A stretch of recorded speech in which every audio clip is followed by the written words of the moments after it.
Oh, yeah, good man. All right, I gotcha. Let's do this, and let's do, um, where are we? Participant, there you are. Make the host. Yes, rock and roll. Done.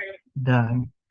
All right, I want to, and I can only do that if I let you see me. So I want you to, I'm hugging you now. All right. So I'll catch up with you, David, tomorrow. Thank you. All right. Thanks. Bye.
Ash, Can you hear me?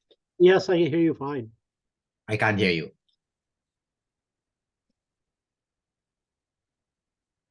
Ah, Can you hear me now? Now can you hear me?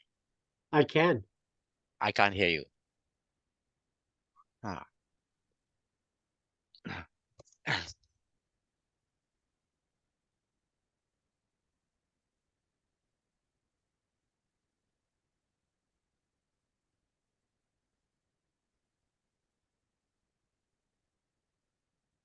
How about now?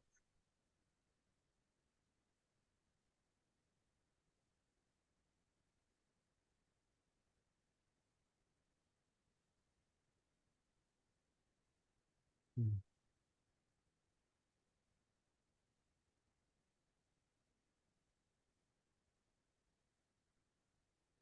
Hello. Yep, it says my speaker's working.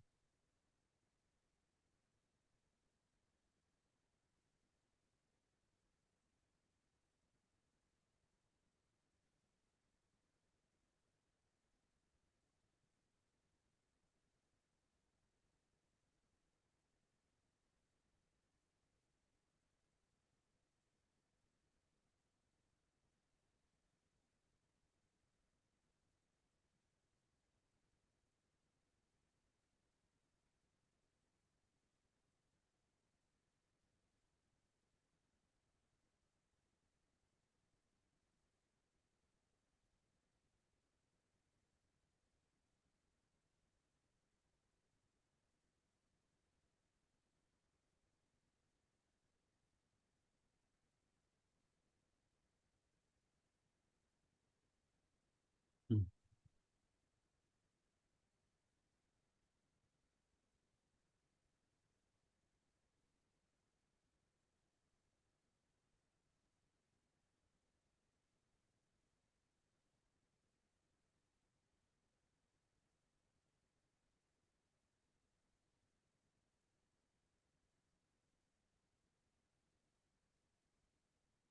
Hello, Bill. Can you hear me? Yes, yes. Good. How are you doing this evening? I'm doing well. Just got off another Zoom call. So Deb called me, told me that she has to run to the eye doctor or to the pharmacy, but hopefully she'll join us later. So you'll be Yeah. hosting for us and I'll chime in. Hello, Ash. How are you? Haven't seen you in a long time. Ash, can you hear me? Ash is having problems with his audio.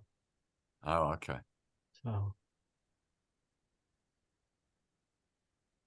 Who is Ocean? Do you know? I don't know. Hi. Here she is. Hello. Hi. Hi. My name is Asian. I'm new with the event planning team. For SJC. Okay. All right. Yeah, Nice to meet you virtually. nice to meet you too. Hmm.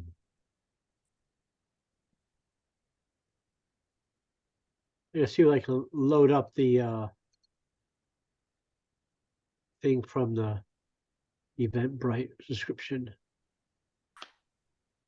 Hello, John. How are you? Hey, good. How you doing? Very good. Good.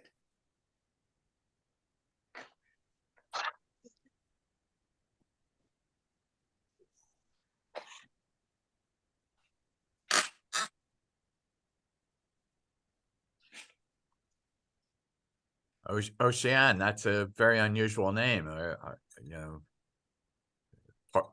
Is it a French name or? Yeah, it's a French name. Um, my dad is French. I go to the French American Academy. Ah, Oh, so you're a student, huh? Yes. Great. Wonderful to have young people participating. You guys are the future. The rest of us on this call so far are a bunch of old fogies, but Yeah, I guess I'll sign up for that. sign up for being an old fogey. Yeah, I willingly admit to it, you know. Hi, Matt. How are you? You're muted, Matt. I'm good, thanks. I'm gonna try and find some better lighting now. Okay. Okay. How are you all doing? We're good. We're good. Good. So, Ocean, you're what, a junior or senior or what? No, year? I'm in 8th grade. Oh my God. Wow. That is amazing. That's wonderful that someone as young as you are is interested in these issues, and they're going to have such a profound effect on people from your generation in our lifetime. Far, we or old fogies like myself, we're already seeing it, of course, but we'll be gone before the worst takes place. But you're going to be facing it, and if there's hope for the future, it's from young people like you, and Matt is obviously somewhat younger, and Ash and some others. And I don't know about Jung this year. Hi, Yeah, Jung. How are you? I'm new to this group, but I just wanted to throw in, since you're mentioning that, I'm one of the honey beekeepers here in Jersey City, and we have a 17-year-old who is a honey beekeeper. She actually Oh, owns wonderful. two honeybee hives and is producing honey and keeping very healthy bees down at Harsimus. So it's Great, good to have. It's wonderful. really good to have young people engaged this way. Yes, absolutely. You're the hope, because my generation, and I think I speak for at least several of us here, despite the idealism that motivated us back in the 60s, marching for civil rights and against the war in Vietnam, we screwed up, basically, and not, Yeah. not from our votes, but looking at the world as it is today, it's very distressing. Well, you could say we just didn't have as encompassing a view as we have now. Can I give a more but positive spin to this yes, negative please. view? Think of this as the old space rockets. Stage 1, stage 2, stage 3. Stage 1 fires, takes it as far as it can, and That's drops good. off. Very That's good. us.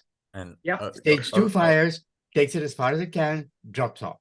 Yeah. and That's people how it such as is. Ocean and Jung and Elena. So think Hi, about this. Elena.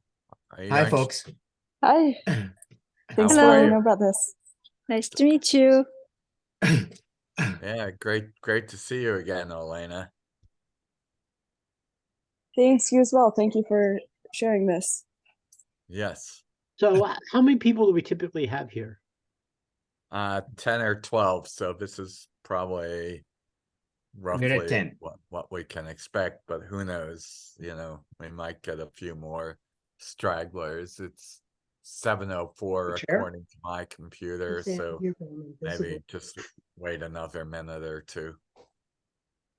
Deb can't be here, right? At least right now. She's so she sends her regrets and asked whether I'll moderate the meeting, and I said I'd be happy to. So wait a couple minutes and get people, see whether anybody shows up, and then we'll get started.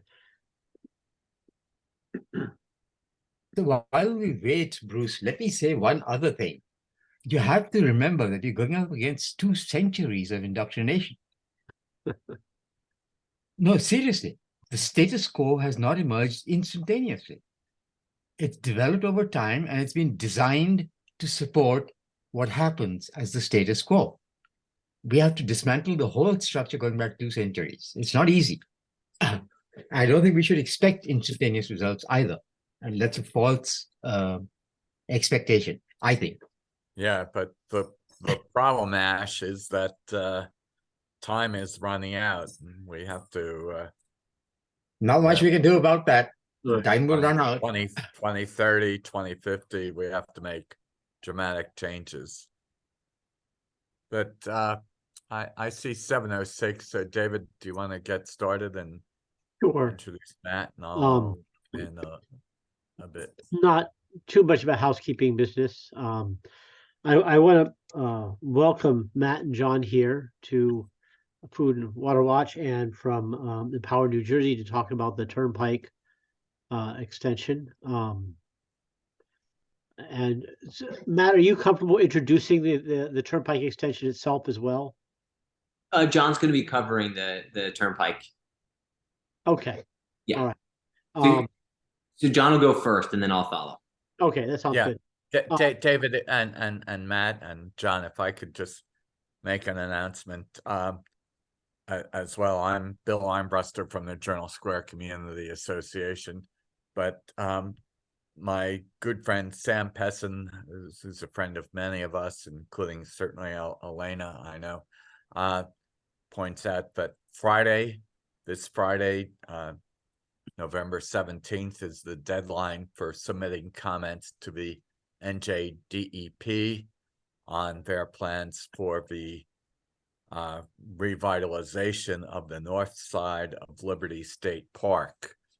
So I would encourage everyone on this call to go to NJDEP to express your sentiments on their plans.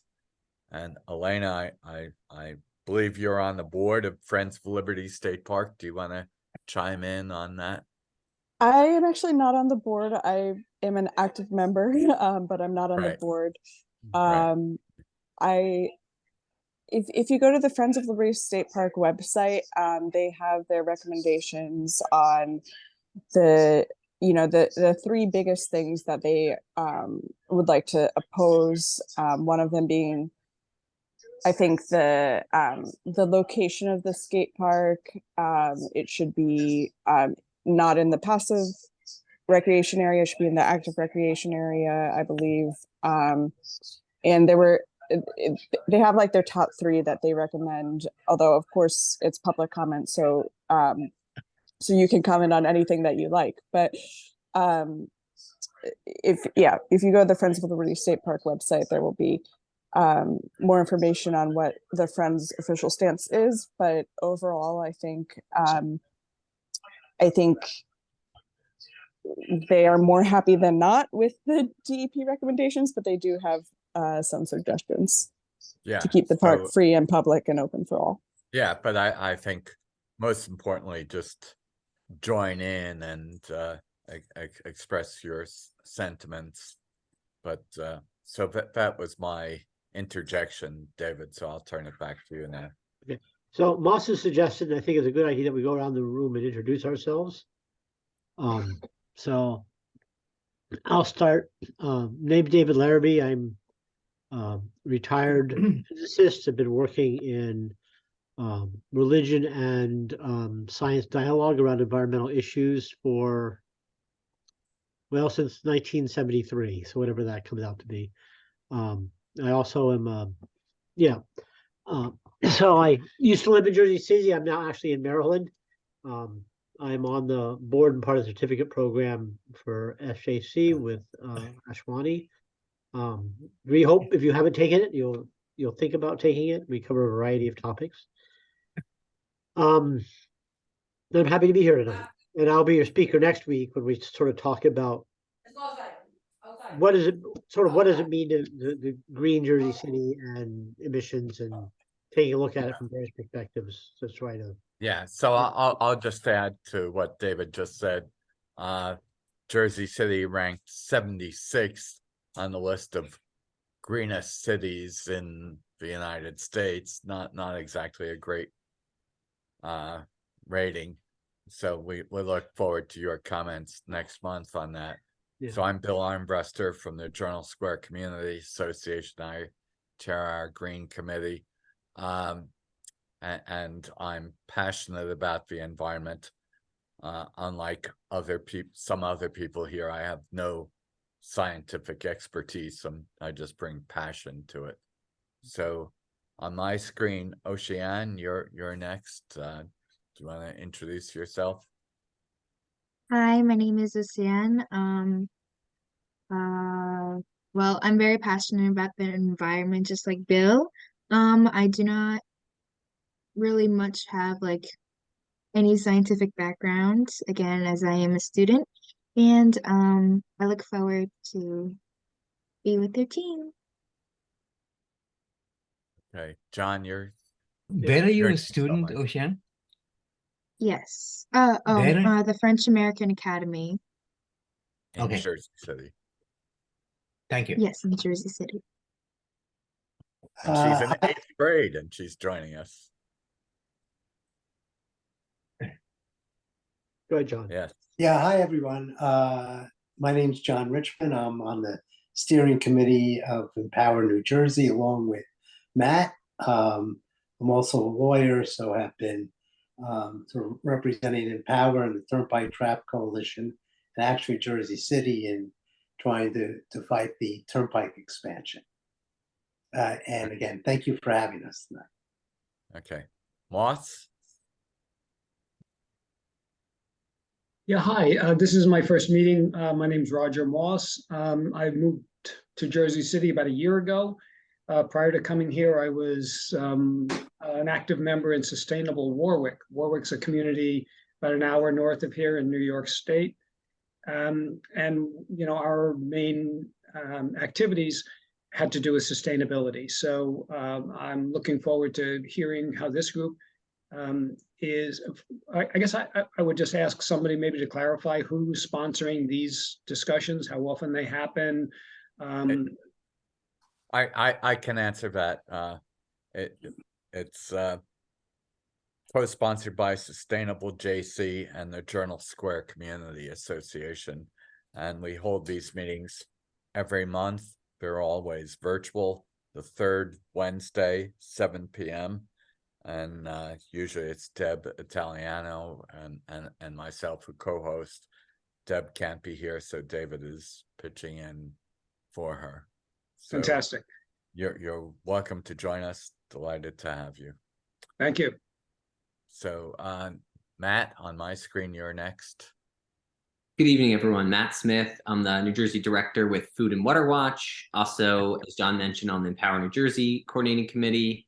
And yeah, it's great to be here. This is the second time with SJC and Journal Square Community Association, and great to reconnect with folks that I know and have worked with in the past, and also many new folks. So thanks for the invite.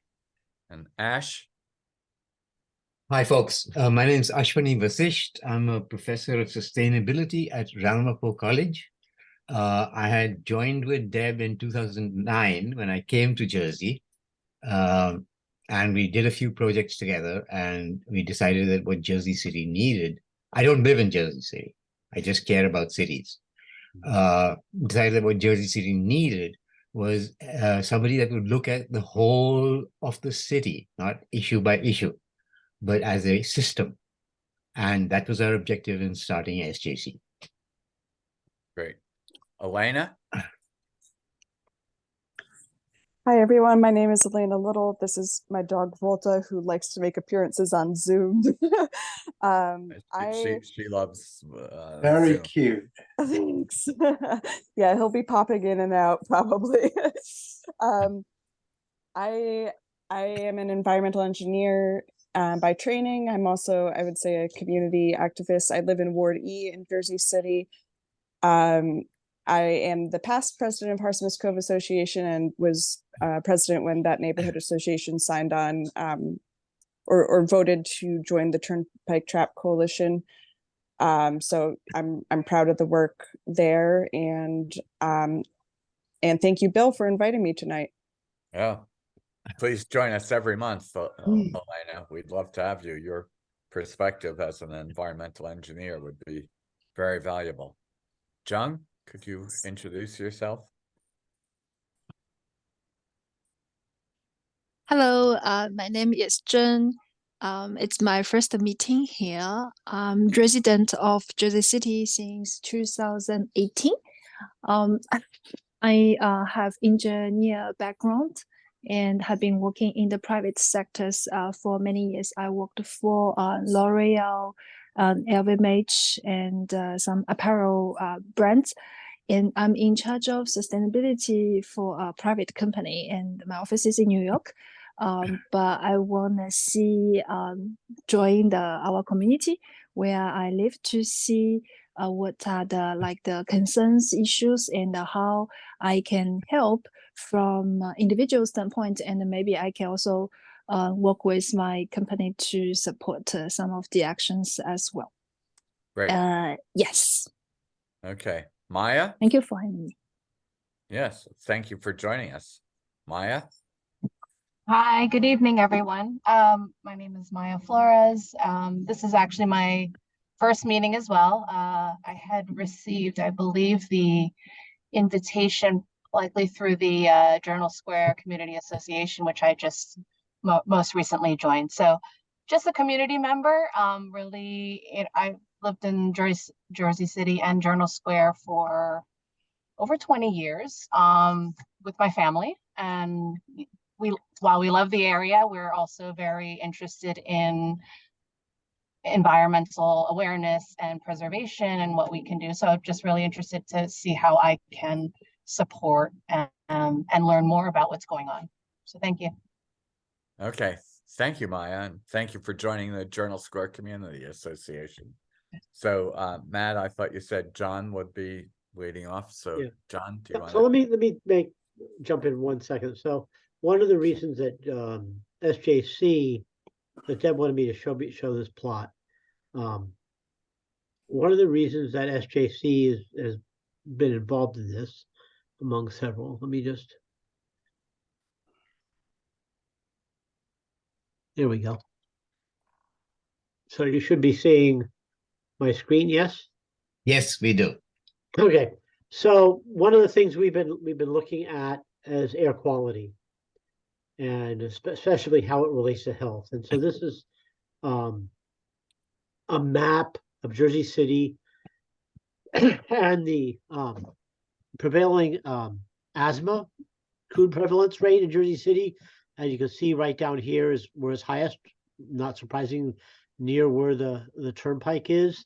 And asthma is often related to air quality issues. And so this is not just a traffic issue. It's not just a social justice issue. What is a social justice issue in the sense of air quality? And this is also not one of the, so this is these are challenged city residents. So it's an environmental justice issue which we're involved in. It's an air issue. It's a pollution issue. It's a traffic issue. As many things like this, things tend to stack on top of each other. So, John, will you be going over some of this? Sure. I mean, yes, that's part of the presentation. It's not going to be a main point of emphasis. It's I think fairly well known, but I'm happy to have people chime in on this. Okay. So as many environmental issues are, and as many of urban issues are, this is a multifaceted problem. And with that, let me turn it over to John then. Okay, thank you. All right, so great, Matt. And let me say in advance, neither of us, particularly me, are particularly tech savvy, so we're hopefully the slideshow will go quickly. You can see that a lot of these were prepared by me and also with Jimmy Lee from Safe Streets. So there's been of course widespread opposition to the Turnpike expansion in Jersey City and throughout Hudson County for just a host of reasons: environmental, economic, and health reasons. And these are some of the groups. Elena alluded to her involvement, but then there are many others who are already stepped up and opposed this project. But before actually talking more about the Turnpike expansion itself, I think it's important to see how this fits in, or maybe more accurately, doesn't fit in within New Jersey's environmental goals. So by executive order, Governor Murphy has set a goal of 50% reduction in carbon emissions by 2030. And 2030, of course, is the date where it's sort of almost a drop dead date, as the world's leading climate scientists have reported. We have to meet this target in order to avoid the worst impacts of climate change.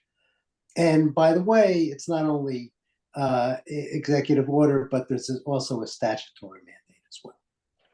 And we can't begin making a serious dent in meeting the 50% goal unless we're going to reduce carbon emissions in the transportation sector.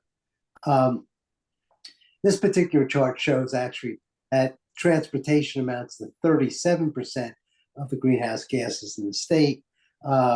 I've seen sort of other analysis where it's even closer to 40%. And the major portion of that, almost all of that, comes from that 37 to 40% comes from cars and trucks. So when people have asked Murphy, how can you possibly be supporting and basically allowing this turnpike expansion to go through when it obviously will produce more traffic and more pollution, his response is, well, there's going to be electric vehicles. Well, electric vehicle adoption is going to take decades to happen. The vast majority of vehicles, of course, are now gasoline fuel, but that's going to remain the case for decades. And in fact, the projections are that fossil fuel powered vehicles will account for 30 to 40% of all vehicles as late as 2050. And that doesn't even take into account trucks. Trucks account for 25% of greenhouse gases, and there's been little or no progress with respect to electrifying truck traffic.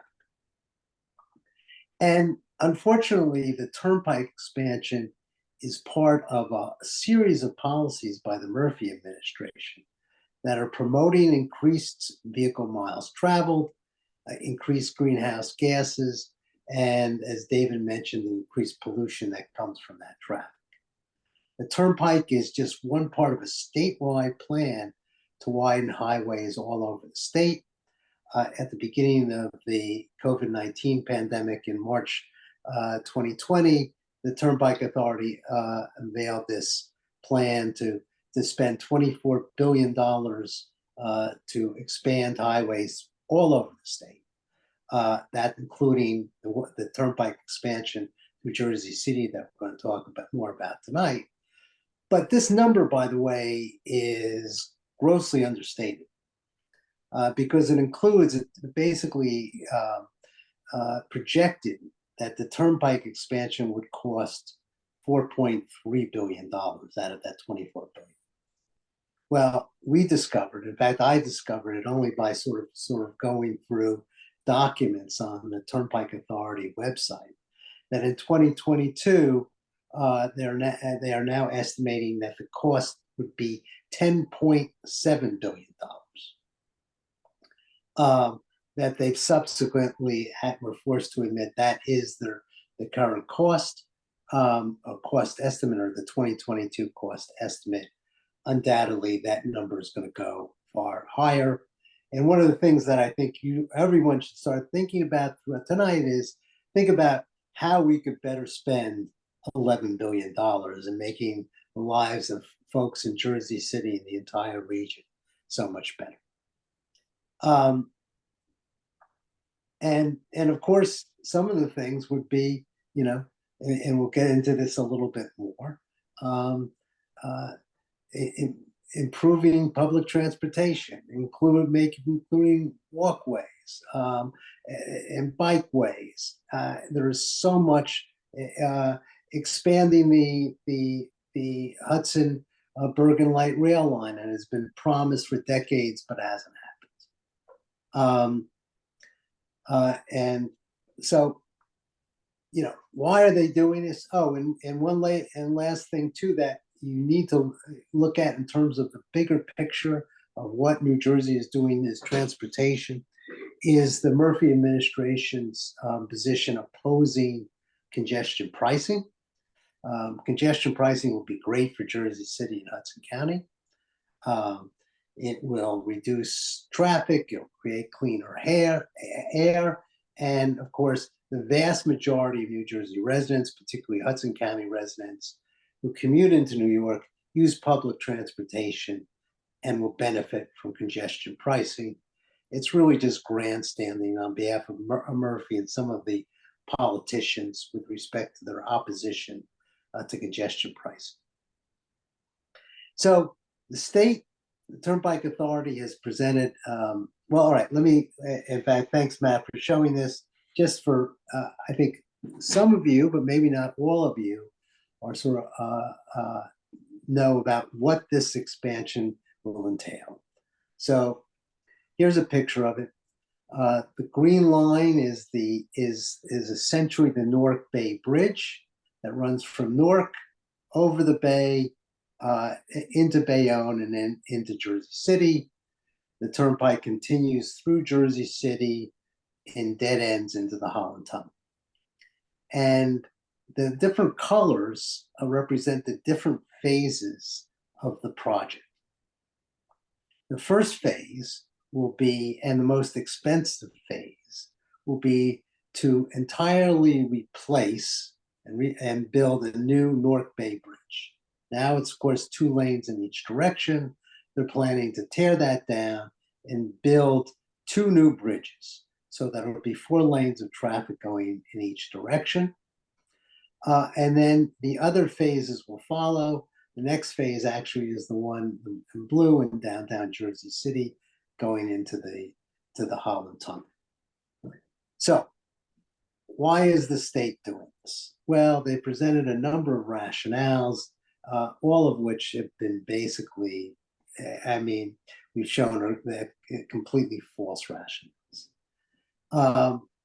When they first started talking about this, they said, well, we have to do this because the bridge is falling down and all the elevated roadways that make up most of the Turnpike spur are falling down, so we have no choice. But through our OSHA request, we got a hold of the Turnpike's internal documents, and those engineering reports showed a completely different story, that really all of it can be repaired. For example, the bridge, which will cost $6 to $7 billion to replace, can be repaired for as little as $260 million, 1/30th cost, to be made completely safe. So it's not a situation where it's unsafe or the roadway is going to fall down. So when we uncovered that, then they went to the next item. Well, this is going to reduce traffic congestion. Well, if anything, that years and years of highway expansions have taught us that does not work. When you expand highways, they can quickly fill to capacity in something called a principle called induced demand. And so there's examples of this after examples of this. So there's enough, presently there's plenty, there are cars that will fill 2 lanes of traffic.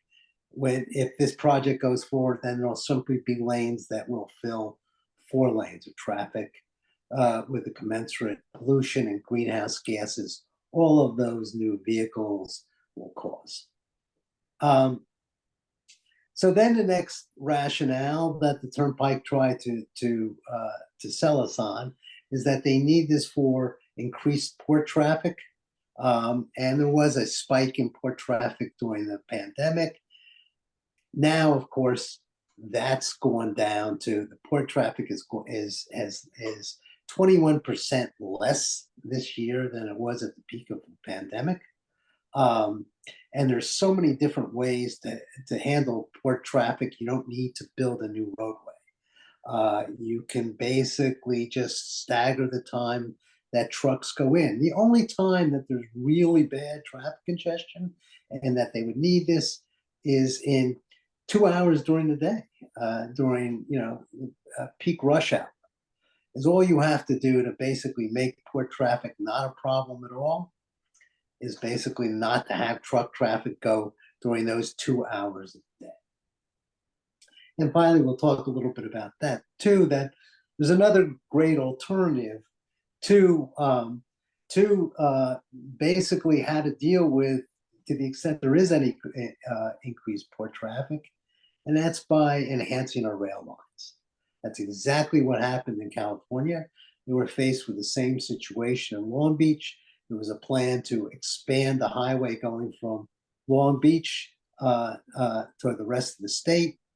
California said no. They basically could put the kibosh on that. Instead, are building a new rail line to cover whatever increased traffic there is at the port.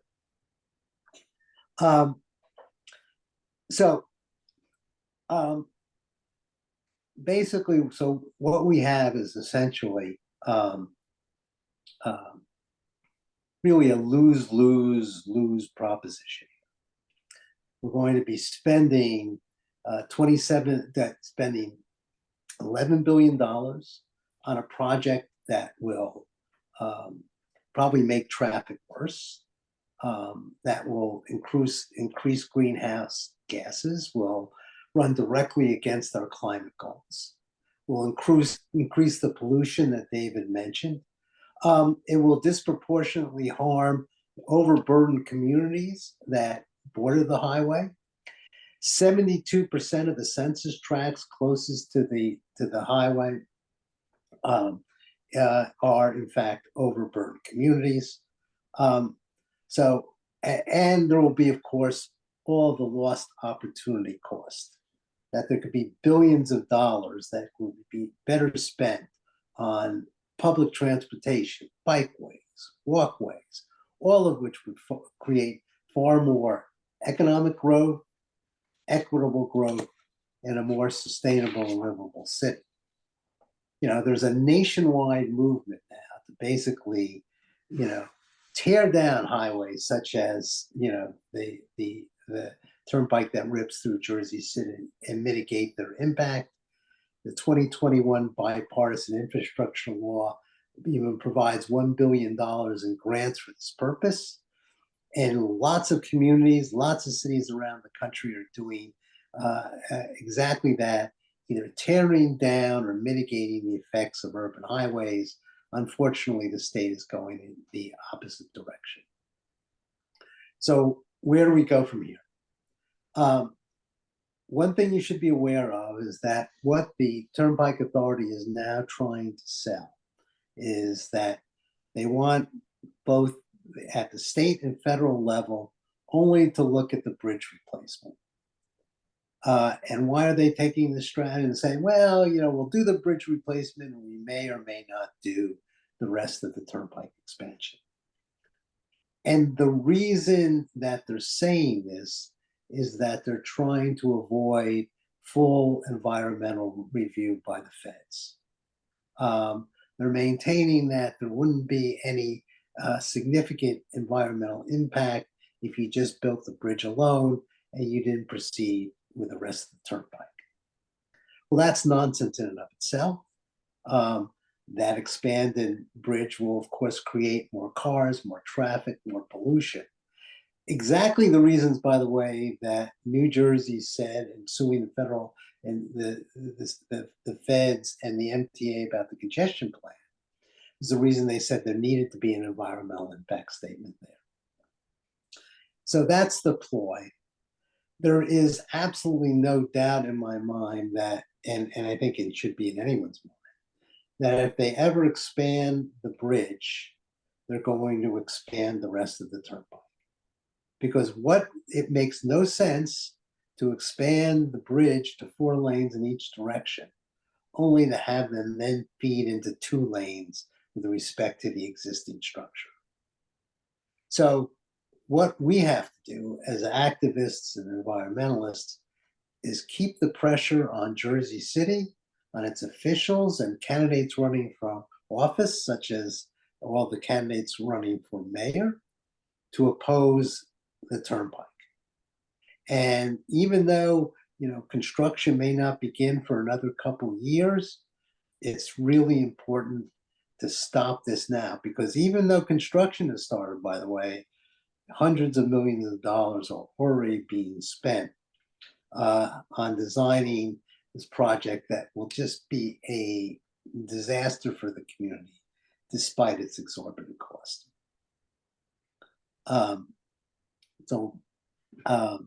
Happy to take any questions, any thoughts, any comments.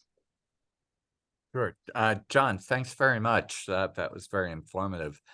Has there been much, if any, pushback from the EPA, the federal EPA?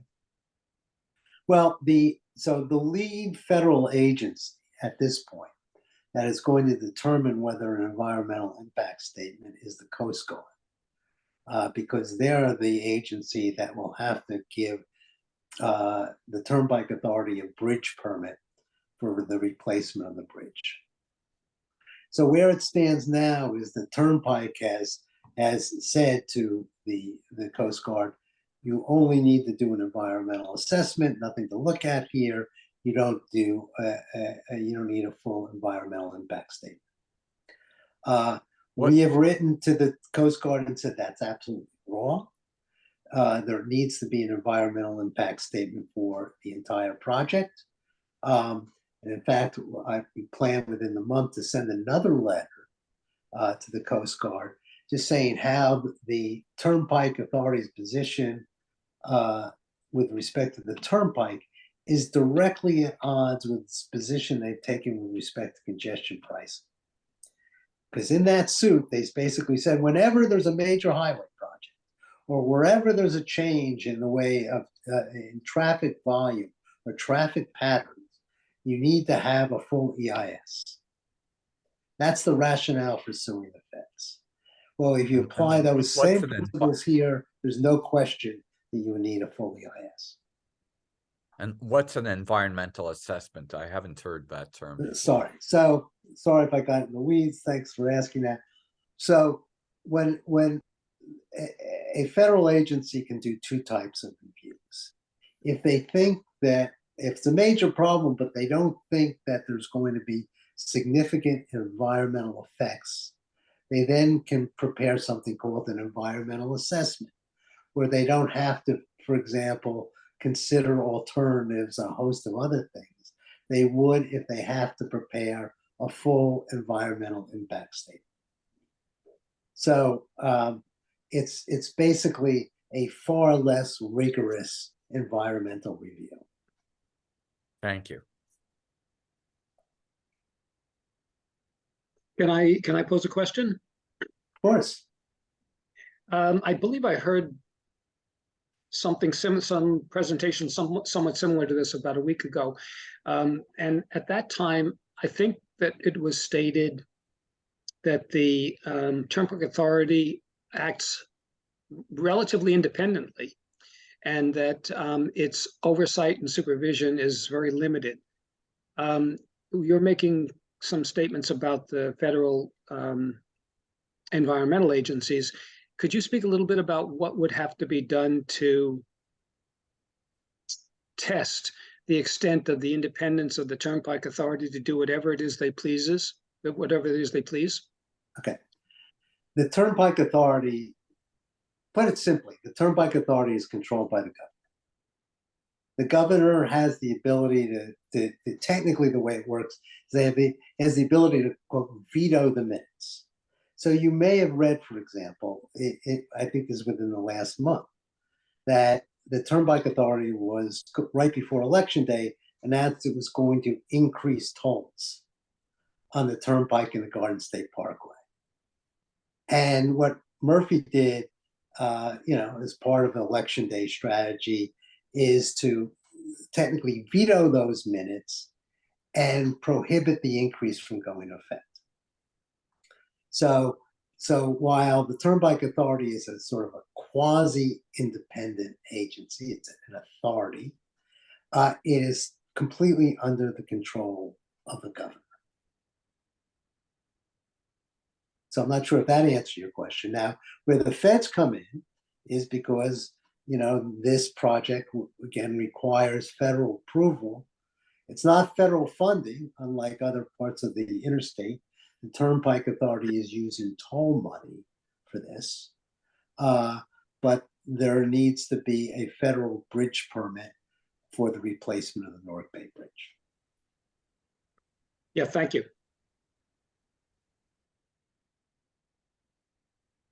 So I'm sort of curious, was there a preliminary traffic study or something that led to the initial proposal? Well, to some degree. I mean, so, and how fulsome that traffic study is very much in doubt. And for example, one of the things, and let me sort of get back in terms of what, I think we need to do as environmental and activists, is that we need to have sort of Jersey City put more skin in the game. It's great that Mayor Fulop is going out as opposed to the project. It's great that the council, adopted a unanimous resolution against it. But I think it's important for Jersey City to fund its own traffic study. For example, the Turnpike Authority literally doesn't believe in induced demand. They say that doesn't exist, even though it's just a completely well-established principle of highway engineering. It's sort of like being it's akin to being a climate denier. So, the words induced demand, for example, don't even appear in the traffic analyses that the Turnpike Authority has made public. And by the way, even the analysis that they have made public indicates that if the bridge alone is built, forget about the rest of the expansion, there will be the amount of traffic will increase 32% from 2021 to 2050. And that number is probably grossly understated because it doesn't account for what will be the expansion of the entire North Bay, Hudson County extension.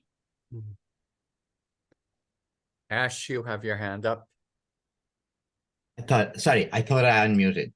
David, with regard to your question, don't forget the institutional imperative, which is you do what you do.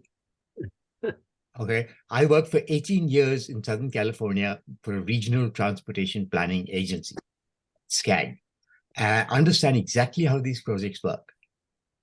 Because they do transportation projects and they get their funding from the feds, that's where their mind goes. There's a whole body of work in planning on demand management. There's people that specialize on this, land use, parking. There's 100 ways of managing demand. We're not doing any of those things. We just go to increase. And we know for a fact from experience that there's something called latent demand. You increase capacity, you increase traffic. You don't relieve traffic jams, you increase traffic. So this whole thing is a money spending juggernaut. I'll stop there. Wow. Well, the Elena, analogy is like treating obesity by buying a bigger belt. Yeah.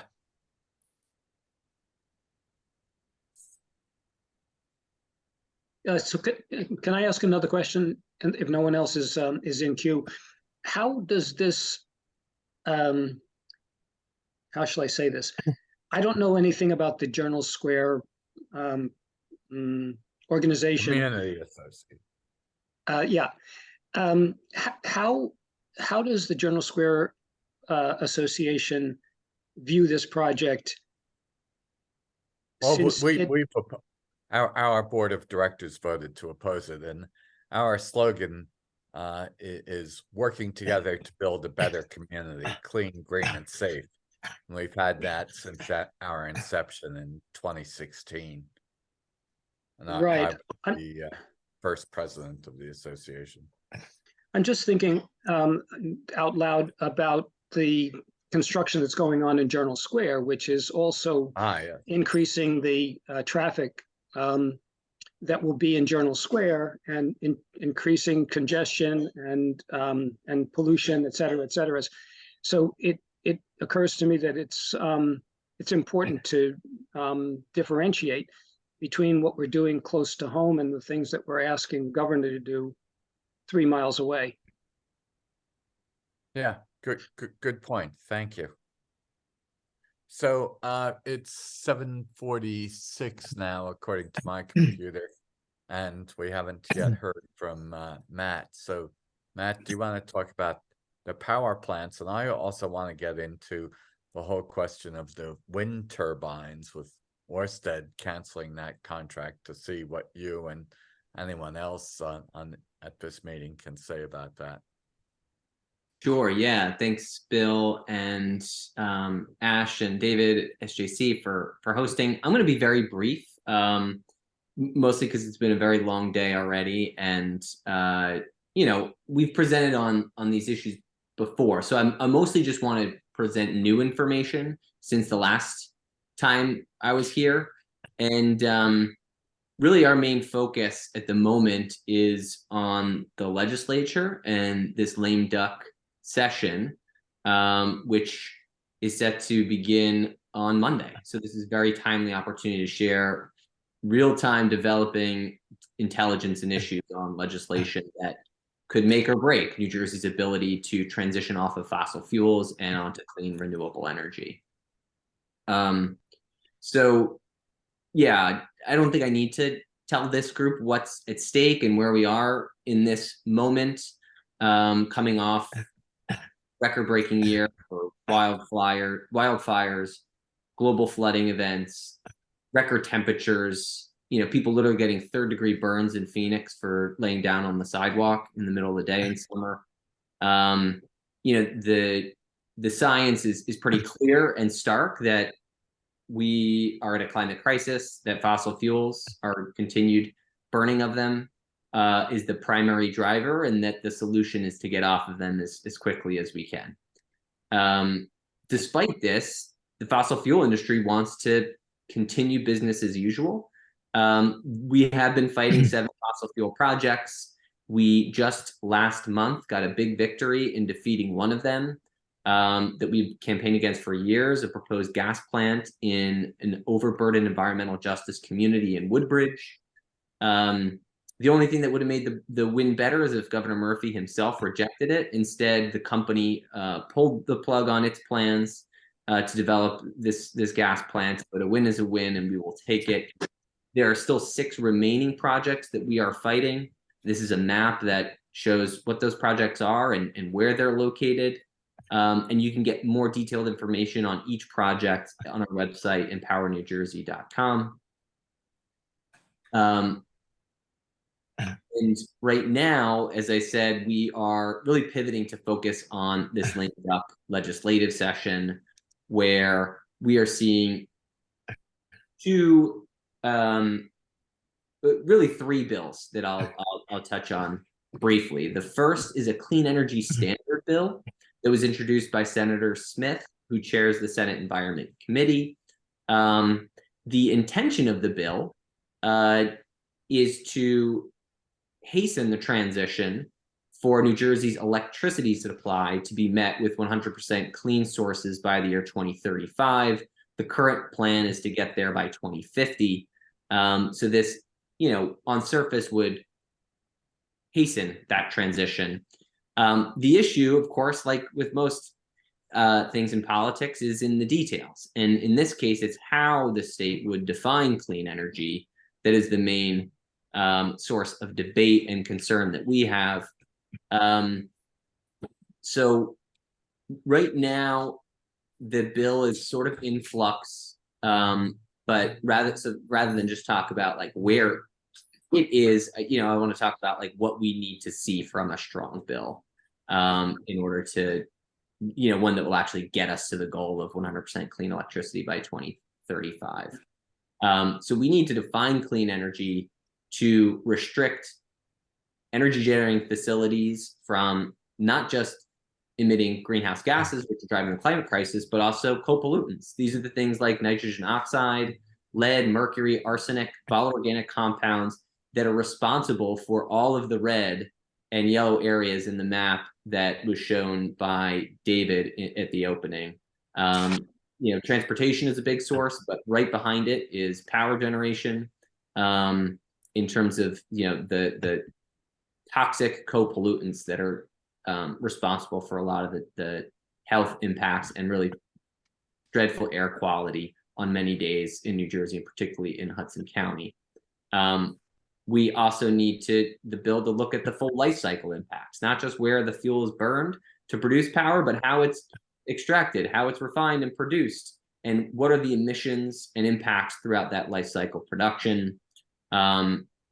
We are working with environmental justice communities to make sure that trash incinerators do not continue to be incentivized, as they are the largest are the worst offenders when it comes to both greenhouse gas emissions and toxic co-pollutants from energy production in the state of New Jersey.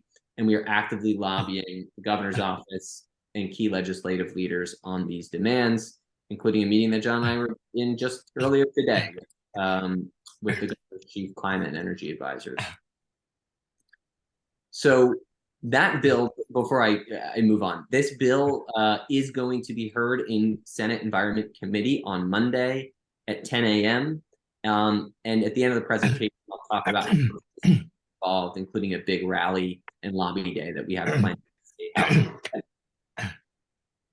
The next priority bill that may or may not be heard or start to move during lame duck is much worse than the first. The first bill we believe can be strengthened and actually help us achieve our goals.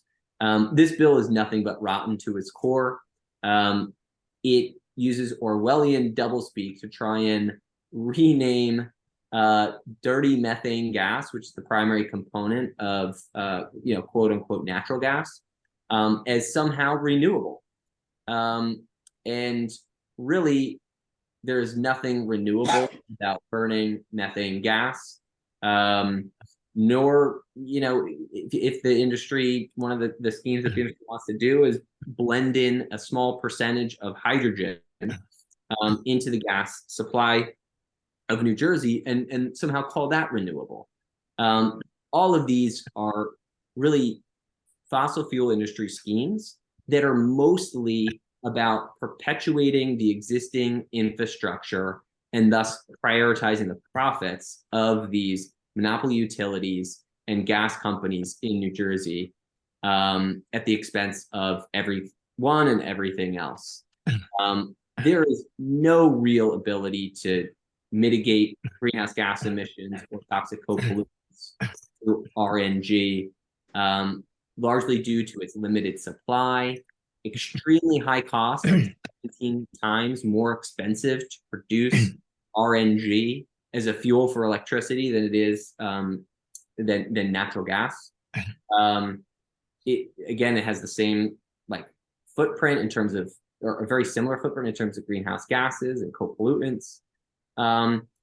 This bill would outrageously give gas distribution companies in New Jersey, in other words, regulated monopoly utilities, a blank check, which could amount to billions of dollars in subsidies to procure and develop supply chains to produce this misnamed renewable natural gas, all of which would increase ratepayer costs at a time when inflation and energy costs are already impacting our residents, and it would undercut virtually all of the state's climate and environmental justice policies, including the governor's executive order 317, which is about trying to take a pragmatic approach towards what is the future of energy in the gas industry in New Jersey and bringing stakeholders to the table. Instead, the fossil fuel industry wants the legislature to ram this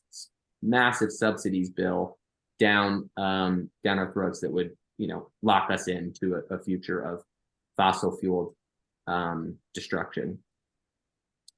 And the last bill that is on our radar is this grid modernization bill, S3992, which would require public utilities to develop and implement grid modernization plans. This is a bill that we generally support. Of course, we need to make sure that the details are good and it doesn't end up in wasteful handouts to utilities. But in essence, we do need to modernize and improve and expand the grid's ability to absorb new renewable energy generation, so that we can develop more solar, develop more wind, develop more battery storage, and not only take that onto the grid, but have a grid that's more reliable and more ability to get that energy where it's needed, and more distributed so that it can withstand future climate impacts that tend to impact the grid, and knock it out for long stretches. So this particular bill would not only require utilities to submit grid modernization plans to the Board of Public Utilities, but it would start with initial funding of $300 million, a grant program under which the Board of Utilities would be empowered to prioritize the most cost-effective, impactful grid modernization projects, to give them low cost or zero interest cost financing to get these projects off the ground. I'm sorry, Matt, could I interrupt? Yes, please. Is there any companion bill in the assembly to this Senate bill, S? Not yet. 92? Not yet. The bill, that one will also be heard in this Senate Environment Committee on Monday morning at 10 a.m. However, it's being heard for discussion only, in part because there is no assembly counterpart, but in part, I think the sponsor, Senator Smith, recognizes that he needs more dialogue and he needs to bring utilities and other stakeholders to the table to figure out how best to get this done. And how long does the lame duck session last? Till January 9th. So they'll take a recess for the end of year holidays. So really the timeline is November 20th through about December 21st. And then they'll pick back up in the new year, January 3rd to 9th. Right. So that's kind of the window before the new legislature takes effect. Thank you. Matt? Yes. Sorry, you guys already probably know this in Power New Jersey particularly, but I teach energy and society. And one of the reasons why the future of electricity has to go to distributed systems is because of the huge amount of electricity that is lost in transmission. 40 to 80% of electricity that is generated at the power plants never reaches the source, is lost in transmission. The closer you can get your power supply to the user, the less losses you have, the more effective your energy grid becomes. And it's very clear that distributed energy systems are the way to go. And ultimate distributed energy system is a solar rooftop. That's as distributed as you can get. Yep. Yes. Agree with that's a stunning statistic. Elena, you had a question? Yeah, and this is a question for Matt, and I apologize if this is kind of niche, and if it is, we don't have to talk about it here tonight. But ask. We're good with it. From my work in wastewater treatment, so I mean, this is regarding the second bill you were talking about. I mean, certainly I don't agree with labeling natural gas as renewable. That's ridiculous. It's a fossil fuel. But from my work in wastewater treatment, many wastewater treatment plants use anaerobic digestion as a step in the treatment process, and they generate methane as a result of that. And what they do is they flare it off. And there are some plants, Newtown Creek in New York City being one of them, that have utilized that methane for sort of combined heat and power to help power the plant, to reduce the plant's dependence otherwise on fossil fuels. So I was wondering if, obviously, methane as a whole should not be labeled a it should not be labeled a renewable energy source, but if there was any sort of, specifically for the wastewater industry that's generating this methane anyway, if there was any sort of initiative to encourage plants to upgrade, so that, because otherwise they're just flaring it off, right? Because they're generating it anyway, part of the treatment process. Yes. So biogas, under which the waste methane emissions from aerobic wastewater treatment plants are already subsidized as class 2 renewable energy in the state of New Jersey. So they're getting incentives right now to do that. Major facilities like PVSC, which is an anaerobic digester, it's the state's largest, it's actually the largest on the East Coast wastewater treatment plant. They can't readily convert to, because they're in an anaerobic system, but any of the aerobic systems in New Jersey that are venting methane emissions already have the ability to capture those and get subsidized for refining those emissions and putting them into the pipeline system as biogas. Okay, awesome. Thanks. Yep. And this bill does not change the subsidies for class 2 renewables. It only at present addresses class 1. We want it to address class 2, namely for trash incineration, because there's nothing clean or renewable about burning trash. Right. And so that's one of the amendments that we're lobbying Senator Smith, the governor's office, and other key legislators on, as well as just a stronger definition of clean energy to try and root out some of these false solutions like, misnamed renewable natural gas. Yeah. And I mean, I'm not sure if this biogas at wastewater treatment plant should be called renewable per se, but these plants are generating methane in the process of treating wastewater. So it's sort of, I'm glad there's some sort of subsidy that, exists, because they may as well use it to reduce their otherwise dependence on fossil fuels, because it's generated as part of the wastewater treatment process anyway. Yep. So, okay, thank you. Yeah, of course. Yeah, go ahead. No, well. Sorry, I was on mute. Yeah. Bill, I'm sorry, I didn't mean to interrupt you. Yeah, Matt, a year ago when you spoke to us, much of the focus was on the proposed NJ Transit power plant in Kearney. What, if anything, has happened with that? Is NJ Transit still planning to go forward with that?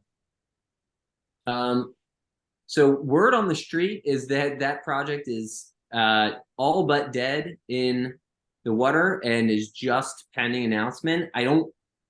We certainly have not popped the champagne bottles yet, because until and unless it's announced, we need to remain vigilant. So I would not put on Facebook after this meeting, the transit power plant is dead, right? Because that would undermine our cause. But what we're hearing is that New Jersey Transit is failing to redesign the project with clean renewable energy. I partly chalk that up to it is a tough market environment right now for any energy projects. It's one of the reasons why the Woodbridge gas plant was also canceled, but it's also because of just the sheer incompetence of New Jersey Transit, and just really their lack of belief in transitioning to clean renewable energy, as evidenced by their procurement last night of another 650 diesel buses with an option to purchase several thousand more. They are drenched in fossil fuel. Their chief sustainability person comes from Hess Oil. Like, they are just stuck in the fossil fuel, mire, so to speak. And their chair is also the same DOT commissioner who's proposing the Turnpike Expansion project. So, well, and is now Murphy's chief of staff. Right. Oh, really? So these are some of the wins we're up against. But all that being said is I do think that eventually we will get an announcement that they're pulling the plug on the gas plant. That the calculus could change, but that's what we're hearing from somewhat what we think are fairly reliable sources. And Matt, I interrupted you about 10 minutes ago. I think you were going to continue with your presentation. So if you had No, I was actually at the end. You know, I dropped in the chat 2 key links. The first is a link to our big event on Monday, where we need as many people who can join us as possible to show our elected officials in Trenton that New Jersey residents want real clean energy, not subsidies for more dirty energy and more fossil fuels. And then the second is, whether you can or can't join us in Trenton, everybody can send a quick message to the governor and their elected officials with that same message. So if you click on that second link, it'll take you to a real easy way where you can send a message right to your elected officials. And CES, what is CES? Clean Energy Standard. Okay. Yeah. And so I have a question for everyone, but those of you who are more knowledgeable than me. I was very distressed last week when Ørsted canceled the offshore wind turbine contract with the state. So because that I view that as a major setback for our efforts to become more sustainable. So what comments do the rest of you have? Are there other companies? I haven't followed it that closely. Are there other companies maybe that the state could contract with? Matt, could I ask on that issue particularly, was it actually a genuine economic issue or was it political? Oh, it was definitely economic. Yeah. Okay.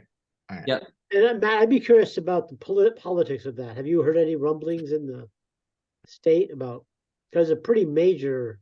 Yeah, it's not good. The fossil fuel interests and their backers in the legislature are using the news to try and say that, you know, what they've been saying all along, right? That renewable energy is too expensive. It's not ready, that, you know, we can't make this transition. When in reality, I think, well, first of all, like the company themselves stated the decision was primarily based off of high interest rates, the inflationary environment generally, and what that was doing to drive up supply chain costs. And the, you know, I think the last thing was like not enough in incentives or tax credits. And rumor has it the Shell is going to make a pitch to get more concessions for their wind project. Have you heard that? I'm sure all of the companies are thinking that. Yeah, I haven't heard that specifically. But, you know, I like, at least my individual takeaway is that Governor Murphy, when he campaigned, did so on the promise of creating a green infrastructure bank in the state of New Jersey.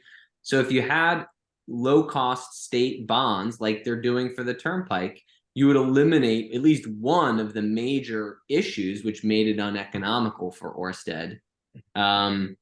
You know, the other issues, I think, I'm hopeful are temporal. I'm hoping that we're still just navigating the choppy waters that were created during the pandemic and then compounded by the Ukraine war, and that, you know, supply chain issues will over time resolve. But, you know, the other, yeah, I don't know. John, you should weigh in before I go too far. I think that's generally right. I'm not, you know, that up to speed in the details, but my understanding is that other, you know, companies are interested in coming in to replace Ørsted. And, you know, understand, you know, offshore wind is a proven technology. It's worked. It's being used, you know, throughout Europe. We're not, you know, no one is reinventing the wheel here. Yeah, the Brits are very good. The other thing, just to add, is that many of the folks who opposed, you know, wind for ridiculous reasons like you know, the supposed harm to the whales, you know, were just lies, are also promoting this horrific RNG bill that Matt described, which would give unlimited subsidies to fossil fuel companies to produce RNG. So it's really the hype of, the height of hypocrisy. So where are companies like PSE&G on this? Are they supporting this RNG, so-called renewable natural gas bill?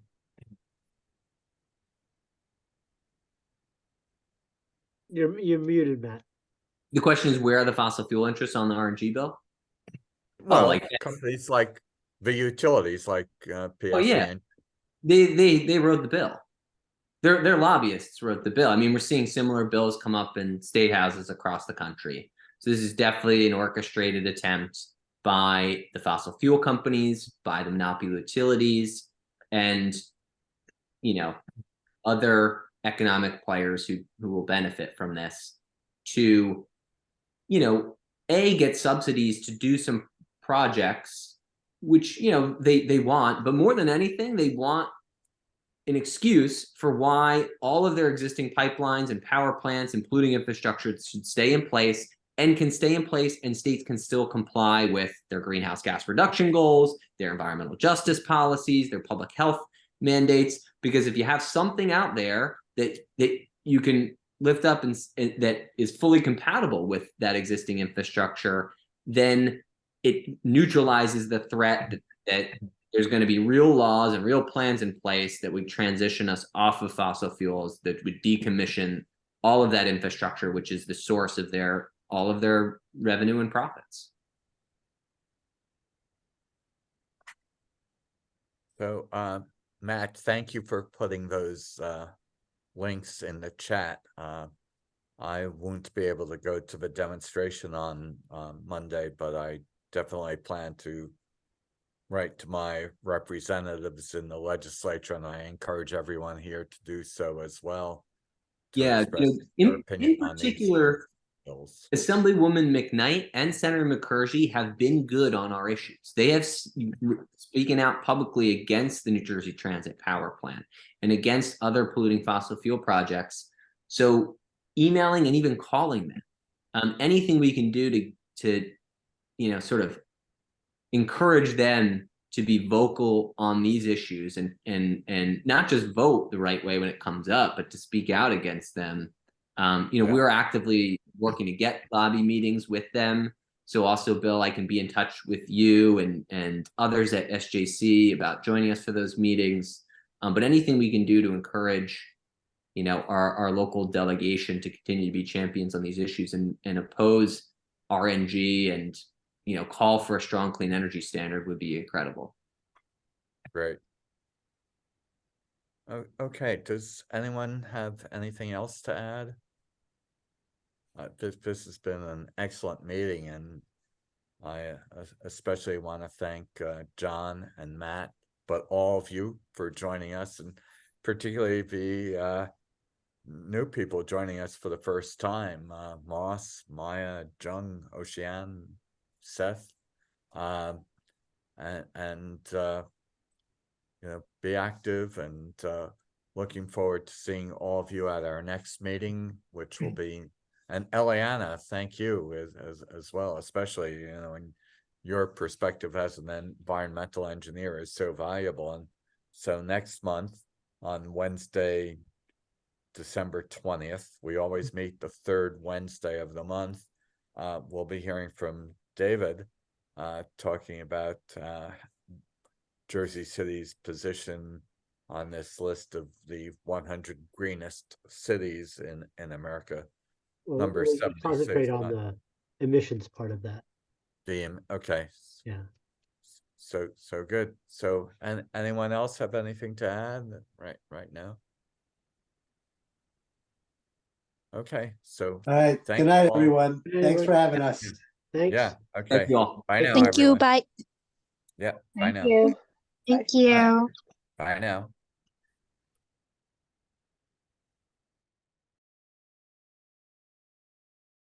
Okay.